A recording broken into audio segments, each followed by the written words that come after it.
Hey there, it's Dr. Tom with EBM Fitness Solutions. And in this video, I'm going to walk you through how to do proper incline push-ups. So this is a great option if you're struggling to do push-ups the right way on the floor. A lot of people just assume they need to be on the floor, so they get on the floor and they start doing lousy short reps with no low back control, head and neck are all over the place. That's not the proper way to do push-ups. So most people need to come to the bar first, learn how to bring all these things together, and then work themselves back down towards the floor, right? So the idea with the incline is that if you were to go up against the wall and do a vertical push-up, those are like ridiculously easy. But for a lot of people, they struggle on the floor. And to be perfectly candid, most people don't belong on the floor when doing their push-ups. They just struggle too much. They can't hold everything in the right position. But if we find something in between vertical and horizontal, we can find an angle that's appropriately challenging. And that's the goal with the incline push-up, is to find a point that lets you work hard, but yet allows you to maintain all the technique pieces, because a push-up should be viewed as a total body exercise, not just the upper body.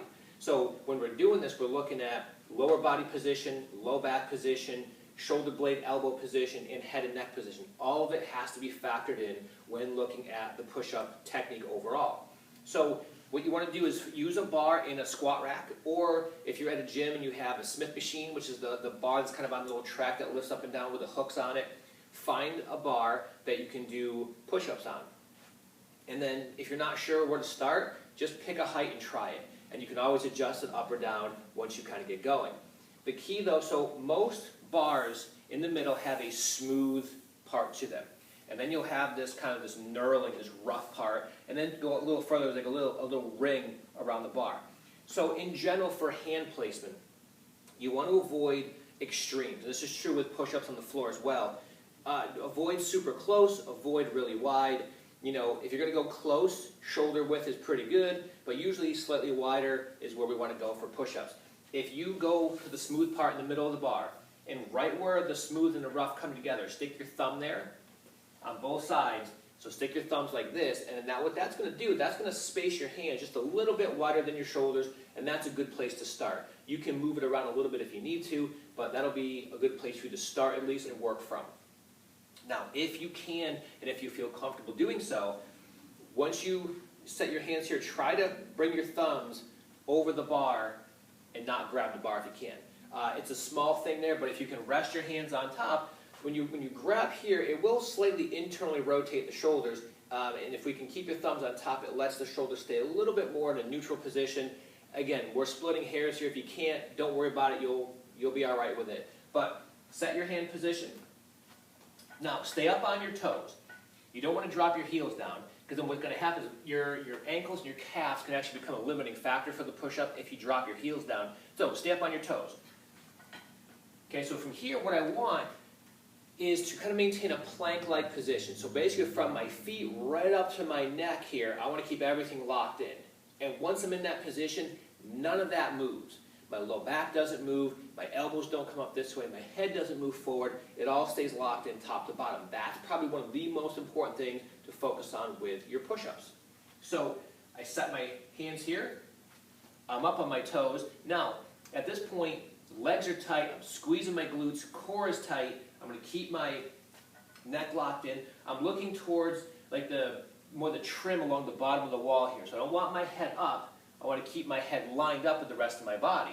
So if I get into a push-up position and have my head this way, it's the equivalent of me walking around with my head up like this, right? So my neck has to kind of extend back this way. We don't need to do that. So here, eyes are down towards the bottom. Now I'm actively going to squeeze my shoulder blades and pull my elbows back. I'll know that I'm in the right position because the bar should hit me right across the middle of my chest. If it doesn't, then I just move my feet accordingly. If I walk in too far this way, the bar's going to hit too low. If I walk too far back this way, it's going to be up too high. So I would just move my feet closer to the bar if I need to, or away from the bar, to make sure that when I come down, it comes right across the middle of my chest. Try to maintain and focus on keeping all pieces of the body in the right spot. Don't let the head move, don't let the low back move, so you really have to work on total body tension. Glutes are tight, core is tight, kind of pack the neck and hold it there, then you can do your push-up. But those are all important parts of the setup. So here, come down, back up. If you struggle on the floor, this is the best place for you to be right now.